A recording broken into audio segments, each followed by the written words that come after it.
welcome to where the furniture isn't always the best, but them views, they are amazing. It's a 13 for y'all. It's a 13 for y'all. It's a 13 for y'all. It's a 13 for y'all. It's a 13 for y'all. It's a 13 for y'all. It's a 13 for y'all. It's a 13 for y'all. Welcome, ladies and gentlemen, to the 13th floor where the furniture isn't always the best, but the views are amazing. I'm your moderator, B. Jones, here in the flesh. And I got Coach K up top this week. What's happening? I don't know if you're on top or bottom, man. All right, how does it look? Side by side right now.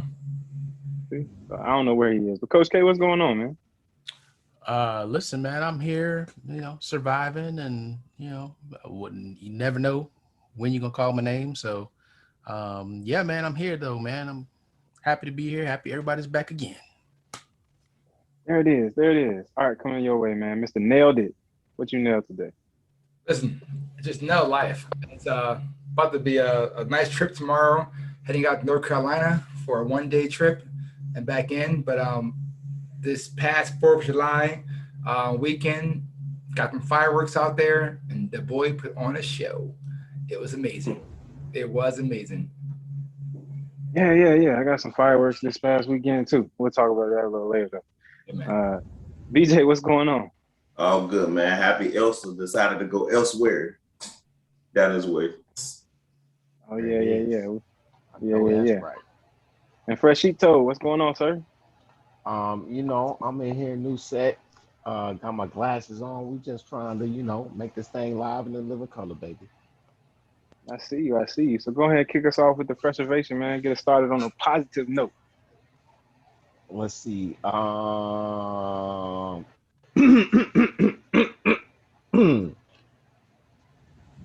If it's meant to be, it will be. You won't have to force it, condense it, or worry over it. Let it flow, let it be, and let it come to you. You're attracting everything you need. Trust the timing of your life.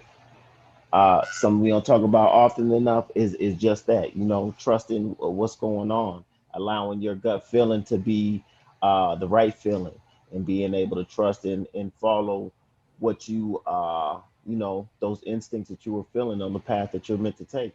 Go do that. Go inspire. Go be preservated. We out here, 3D baby. There it is. Man, it's crazy that you start with that because that's a perfect segue into what I want to talk about. What's going to be is going to be. So I want to ask y'all, in any particular situation, man, has it been a situation where, something has happened to you and you supposed to learn the lesson through what happened? Every day, brother. I'm about to say many Yeah. things. Anytime. Every Yeah, day, right? yes. Every day. And do you typically take that lesson or do you be like, kind of like forget about it or have to end up going through the same thing again to realize, damn, this happened to me last time. I need to do better. I think it There. depends on the result of the lesson you're learning. Usually, when you get burned, you remember that pretty strict. Or if someone treats you in an unfairly way, you tend to remember that and you adjust to that person, so that person can never do it to you again.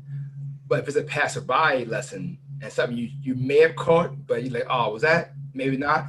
That might happen again. So the severity level is what keeps it engraved in your body versus the quick ones. Yeah, I Yeah, think man.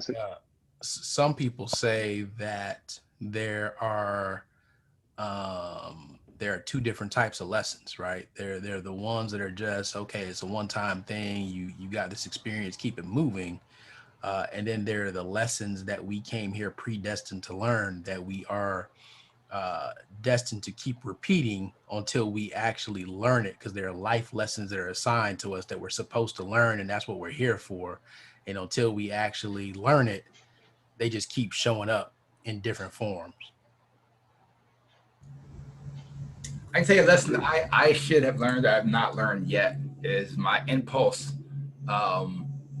purchasing of things. or need to buy things because it's cool to me at the time. That has been a lesson that I'm sure I've been told to be taught. I use that word perfectly, told to be taught. I have not learned yet, and I think it finally hit me. And I was like, you know what? Today was my test. I was in a comic book store, and I saw one figure that I liked, and I was like, oh, I should buy that. But I was there with Namdi, showing him like it's not always going to a store to buy something, but you can go to a store to look and see. I think that lesson was being taught, and that kind of hit me hard. So now I have adjustment for that. I've been trying to buy a TV for like 6 months. Don't need one, but want one. But I've been good, really good. It's tough, but I want to buy one so bad, but I'm not. But yeah. We'll never guess that, man, because you always like the fiscally responsible person on the show. Like you always about the money management and everything. So I would never have guessed that you struggle with something like that. Oh yeah, no, I mean, you don't see all of those things in his background. It is impossible for somebody to have that many knickknacks. Yeah, but those are probably acquired over time. Like how many is that? How many years is that, Art? So it's probably pre-COVID, maybe 1 year. You said one? Yeah, COVID 1 year. Like, I just started one day. It was like, I want this. I saw this. I want that. And then Thank you. mine. Yeah, okay, let me see that. This set. Theory denounced. I'm about to say, Well, I mean, anybody who knows me knows that I've always liked small things. Like in my dorm room, I had a bunch of small things in my dorm room that I liked that was just cool, and in my apartment. So this is what I do. But at the same time, I now know it was affordable. I could afford it. I paid for it. I paid it off. It was done. But could that have gone somewhere else that can better use? And now that I had the kids, I'm rethinking all of that. Those $20 here, $20 there, that can be dropped somewhere else for longer term use. So now I'm picking long term versus short term. Gotcha. The reason I brought this up, man, is because if you're watching this, you see the subtitle on my name. I need a new truck, and the reason I need a new truck is because that same 4th of July weekend, man, the fireworks went off in the back of my damn truck. Somebody decided to, run into the back of us on the highway, coming from seeing fireworks and everything. But throughout all of the whatever chaos, getting everybody out of the car, when you actually sit down and reflect on why that actually happened, I keep coming back to I was not supposed to be there. And as Fresh said, follow your gut, go with your instinct. My instinct, and the reason why we ended up in that predicament was we gonna go straight home from the fireworks. We're not gonna stop. We're not gonna pass go. We're not gonna collect $200. We're just gonna go straight home. We end up deviating from the path, stopping at sister-in-law's house for a second and get back on the highway, and then boom, crazy situation. Car hits us in the back, flips over on the other side of the highway. My car is totaled.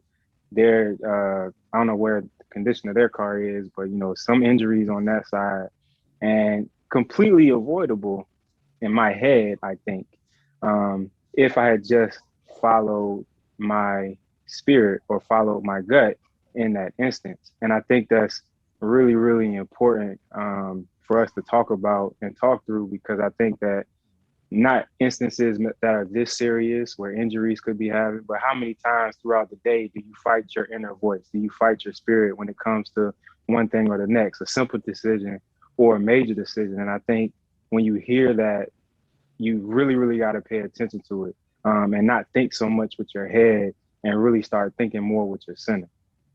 The greatest debate that every single person has every single day is that internal debate with yourself, where your gut speaks, your instinct speaks, and then all of a sudden your brain goes to work like, oh, got to come up with a counter argument. Yep. Got to come up with some other points. And you're absolutely right. If we would have just went with that first instinct, that first gut feeling, more than likely we would have probably ended up in the favorable situation. It's not only that though, it's the amount of time that we spend thinking and pondering and weighing decisions instead of just executing whatever it is what is like keeps us stagnant. It's that you'll sit there, simple things, just trying to figure out what to wear, but then trying to figure out what to eat, then trying to figure out, okay, what I got to do today, and then should I go and do this task first and then that, instead of just like, yo, that's why you got people like Dr. Dre and Zuckerberg who wear the same clothes all the time because it takes away one of those decisions that waste time.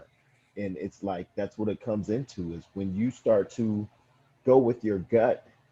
It may not always be right, but when you get into that art of execution, you can surpass what was the mistake or what was the thing that you need to, all right, I did go with my gut, but oh man, I got stalled at this next thing, but I'm still in that motion of execution as opposed to being in that I don't really know and second guessing.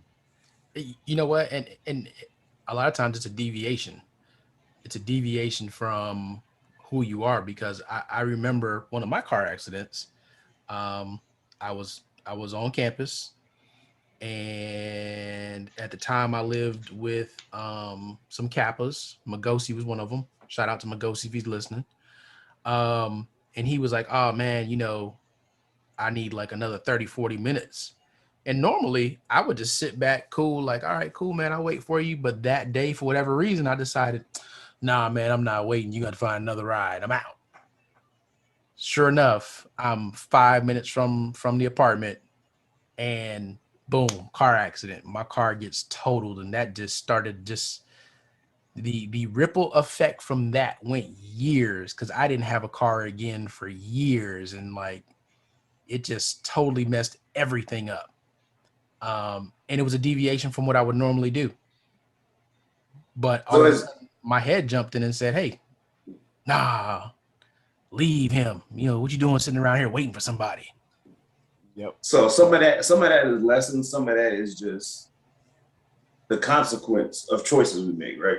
So right. I think there's a difference between it both, because the same situation, not as drastic, but again, car situation is the easiest. Carol, that day you were here a couple weeks ago, I leave to go to take, and something told me that morning, like we had just traded a Pilot and went back to an Odyssey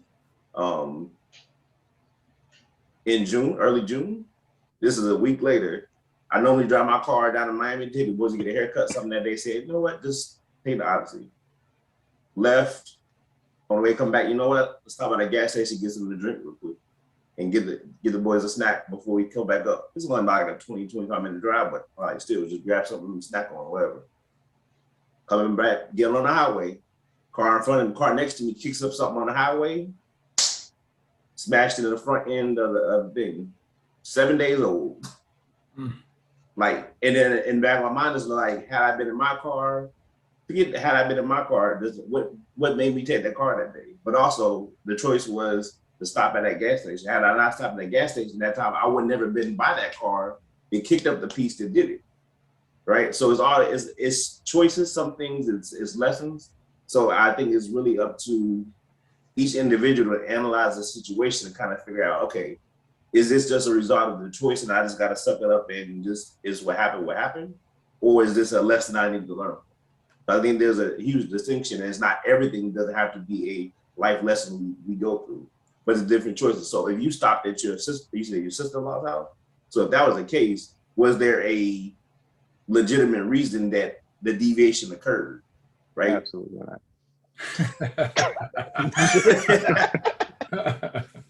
Absolutely. So okay, in my opinion, let me add that. So again, in your opinion, right? You ask Chris, you might get a different answer. You ask the kids, you might get a different answer. Who knows? But at the end of the day, the decision was made. So based on this decision, had we not done that, we would have been way past that time. We wouldn't have encountered that car. That's the life choices we make. Had I not, throw it the other way. There was another time I left the house and literally I had to run back in the house real quick. And literally I get to the stop sign and the car in front of me turns and gets hit coming into the complex. Mm-hmm. Yeah, I've had that happen to me before. So in my mind, I'm like, it's the reverse action. So it's a lesson learned as well. Again, when something tells you go back in the house and get that, do it. Don't fight it.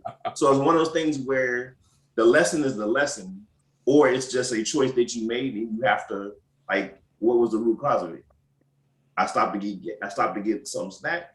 This is the result of it. I got to pay my deductible, get it fixed. It's only been a week. The insurance company gonna give me hell. Oh well, I got to deal with it. So let me ask you, what was that snack that you stopped to get? Yeah, exactly. I just stopped to get them a bag of chips and a soda. That was really Oh, it was good. for the kids. Yeah. Yeah. Oh, okay. I thought it was keep them Nah, staying he in did the say back it, while he yeah. drove. Yeah, it was not. I mean, for them, they're older now. I don't have to do all that. But again, it was sometime. You know what? We've been stuck in the house most of the days. I'm here working, so they're in the house too. So we got out that day. So before we head back home, step and get something real quick. So that was just a choice I made. So you didn't get anything, is what we hear. I think I got a Diet Pepsi. So I always get the Diet Pepsi myself. Always a Diet Pepsi, baby. First, I want to go back to something that you said that I thought was real good, and it was following your instinct, but not always being, I guess, right in the situation. And I think that is very important, especially when you're trying to train yourself to be instinctive, or listen to that inner voice, because nobody's going to be right 100% of the time. But the gains that you get from that, and if you think of it, from an athlete perspective or anybody's perspective, really, when you put yourself on the line and you bet on yourself, I think you gain more from that situation at any point in time than you lose, even if you're wrong, because you either figure out your limitations, you understand what went wrong, and you're able to get another lesson out of that. So I really feel like following your instinct, right or wrong, typically not going to lead you down the wrong path or end up being a wrong decision. It's like adding another 5-10 pounds to the bench while you're when you're lifting after you've been going for a little bit, and go ahead and add in a couple more pounds on there. It's how you test yourself. It's how you're able to, and we by nature are very afraid of failure and afraid of having to do something over again, having to any of those things, where if we can get into the understanding that failure is learning, it's not failing, it's not like life is over, it's not like things end. The greatest moments of learning come from failure. You get so much out of that experience and a better understanding of not just what you were trying to do, but more importantly, sometimes you get that understanding of, oh, that's all it was. I wasn't ready now, but I have just the right, what I mean? It's only a little bit more for me to do what I need to do. And that's what we need to do more of as a people, is go ahead and push yourself and take that opportunity to, yes, you know what, let me go ahead and try out for this thing, or do that experience, or whatever it is, because you don't know. And stop sitting and making so many assumptions about what you do, what you think and how you assume something's going to be, and go out there and actually experience it and figure out how it is. Push your kids to do the same thing. Yeah, and I mean, I don't eat pork, so I'm not piggybacking, but I just want to simplify it. I just want to over there turkey necking or supplement what you just said, and just really break it down, because sometimes we talked about the lesson and the positive, but you're absolutely right. Sometimes the lesson is in the mistake or the whatever went wrong, but because you playing it safe and you don't want to be wrong, you missed out on a lesson and you didn't get to something greater than what you actually got. Let's talk about that for a second, because I was playing tennis over the weekend, and shout out to Vic. He is a tennis pro. Teach him how to play properly and going through the whole process. And I'm using just my natural gut ability of playing from the past or so many years ago, and frustration started to stick in, because I knew where I wanted to go with the ball, but it wasn't going there, or was going too far out of bounds most of the times. And the gut of losing or not doing right, I didn't learn the lesson. I kept trying, okay, well, I'm gonna go walk through this. I'm gonna do this. And it wasn't what needed to be done. But sometimes your pride won't allow you to learn the lesson that you're trying to learn because you think you know what it is already. And it took me 3 losses to get there to go, all right. And I still didn't win, but at least I was learning. After that 3rd loss, I like zenned out and said, all right. And we actually went love for a while. And officially he beat me. But it took me a while to get there to say, okay, I didn't just let myself understand or watch what he's doing and listen to the words he's saying. So that's true. Completely true. Sports are one of the most humbling things, especially if you're a person with decent coordination, because you can sit there and watch somebody do all types of different sports and you'll sit there, oh man, that can't be that bad, it can't be that hard, it's you know, I could definitely, you know, I could at least be decent at it, right? And yeah, reality comes in and you're just like, what do you mean? I want it to go right there, why is it not going right there? Exactly. I'm hitting it to go right there. Yeah. That pride, man, that's a hell of a drug. Mhm. How detrimental, you know, when it comes to these lessons and, you know, following your gut, how do you balance that? You know, how detrimental is your pride in all of this, following your gut and listening to your inner self? It's very detrimental, but you have to, that's one of the greatest battles too, is knowing and being able to identify that that's your pride talking, that's your pride that's keeping you from doing the things that you should do, in accomplishing certain things, or even just, you know, trying things that you wanted to do, because there's pride and foolishness that will keep you from just experiencing the life that you should. And so it's one of the biggest battles, is being able to understand, identify, oh man, I'm just being prideful, I need to go ahead and, you know, apologize, I need to go ahead and try that, I need to go ahead and whatever it is. That's a hard pill to learn to swallow. But I think in the context in which we're talking about pride, it's almost synonymous with ego. And you have to move to basically operate without the pride piece, because you don't know which side pride is working on. Is pride working on the side of, oh, I'm gonna go ahead and try to do this? Or is pride working on the side, no, I want to preserve myself in my image, I don't want to, right? So it's almost like you have to move towards the instinct and where your gut is taking you and not include that part. Makes sense. Well, Hopefully everybody's not scratching their head right now like, what'd he say? I mean, if that is what's happened, just go back, rewind, and listen to it. Exactly. yeah, man, it makes sense, man. I know in all of that, definitely no more extracurricular stops at the at the in-laws house. The next stop, I'll be the one you need to make. That little restroom You need break, to- right? maybe that restroom break. Exactly. But Everyone you use know the what? bathroom. Did y'all Hold buy on those now. bags of chips at to have the in the countertop? We're gonna have those here. We need to have those at the house, and we'll bring those. There are no stops. Let's be real. All right, because it's a podcast of black males. Sometimes it's not pride, it's not ego. We go along with certain things for conflict avoidance. That's Oh, that's absolutely what it was. That's why I was kicking myself in the back of the head. It's like, come on, man, you know better than this. But there you cannot say if we hadn't done that. right. You can't bring Absolutely that up. not. Oh, don't do that. Don't Yeah. do That's the that. pride. That's the pride check. Right there. Yes, don't do that. Please don't do that. Just put Right, yourself. don't do Ooh, that. Lord. But at the same time, and this is just something that highlights our relationships, are our relationships built to withstand and thrive through trusting somebody else's instinct and going with it? Oh, Not all the time. That's a tough one. And that's tough. And I've had to battle that one over the years. And that's really because it comes down to, y'all know me. If historically it hasn't been proven, I can't just go along with this. I need data. I need something. I can't. That's something to me for the first time, and I ain't built trust enough to trust you anyway. But if historical data doesn't tell me that I can trust the instinct,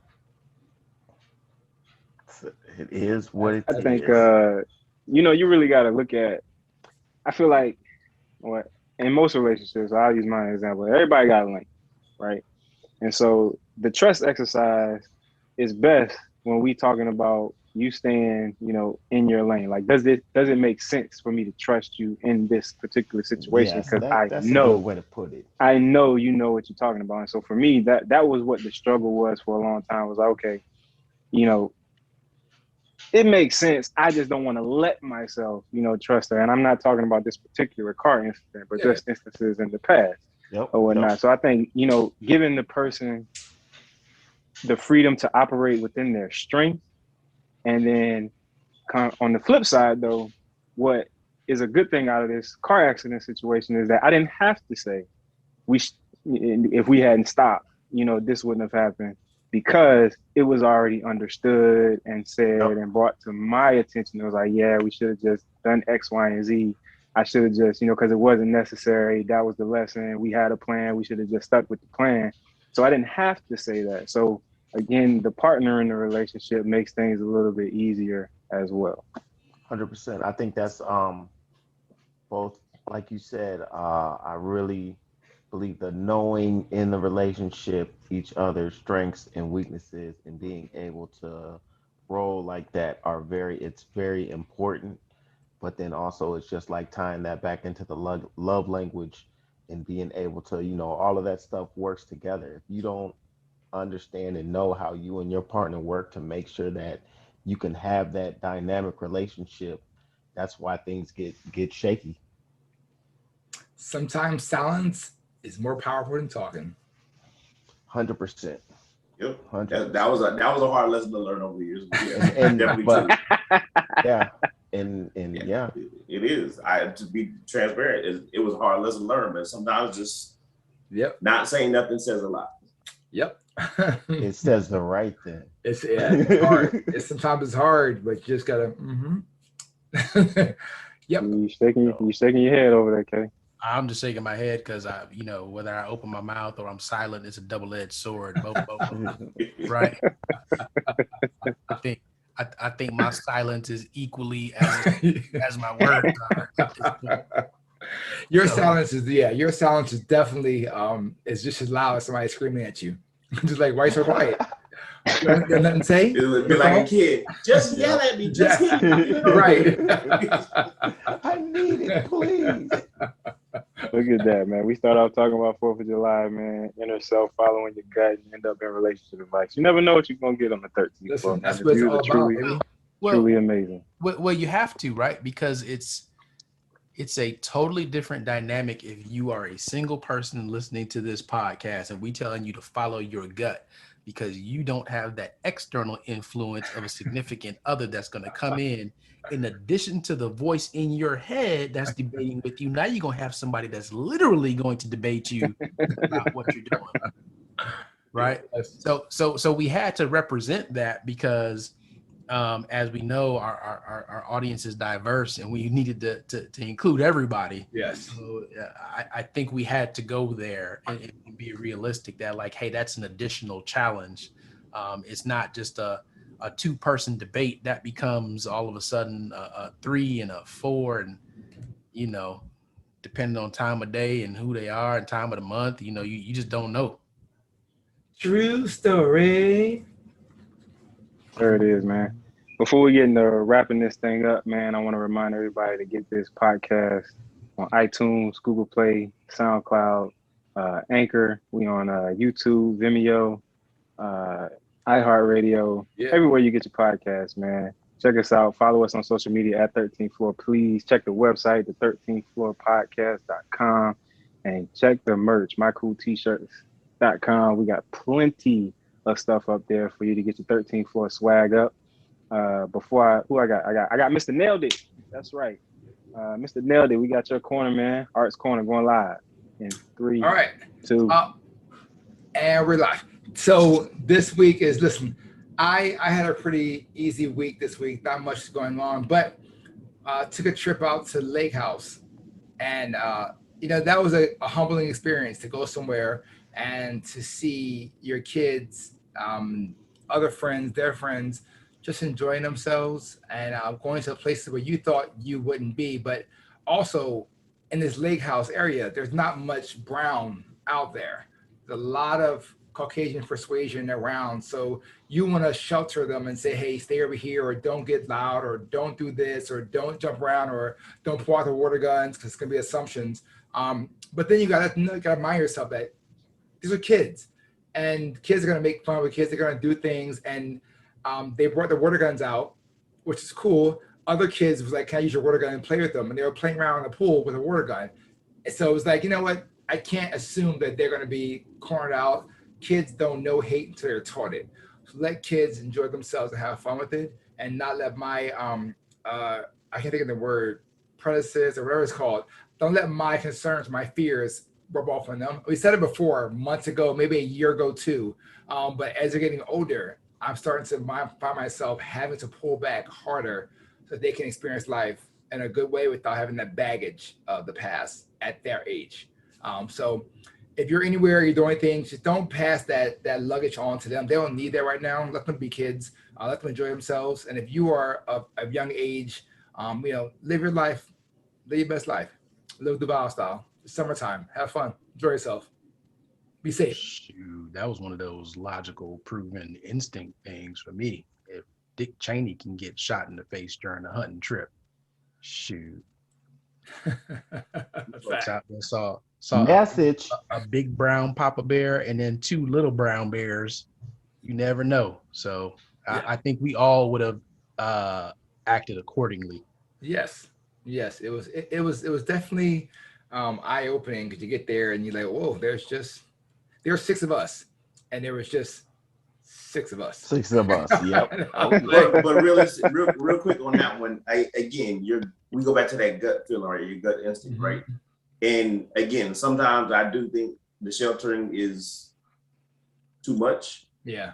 but it's out of safety, because you never know Yeah. which kid has already that's been instilled in them and is going to Yeah. start something, and then Yes. my kids are going to be the ones that reciprocate the Clueless. fallout. Yep. Yes. So Yes. it's one of those things where I may not compromise. I may not learn that lesson. I'm sorry. I need them to come home, and I need them to figure out, and I need to not have to pull out on somebody else because they want to act stupid on my kids. No, But I but think there. he's talking age. He's talking age, though. age. He's just talking. And I'm he's there. So I'm watching and seeing, and I'm seeing people kind of talk to me, and then it's happening.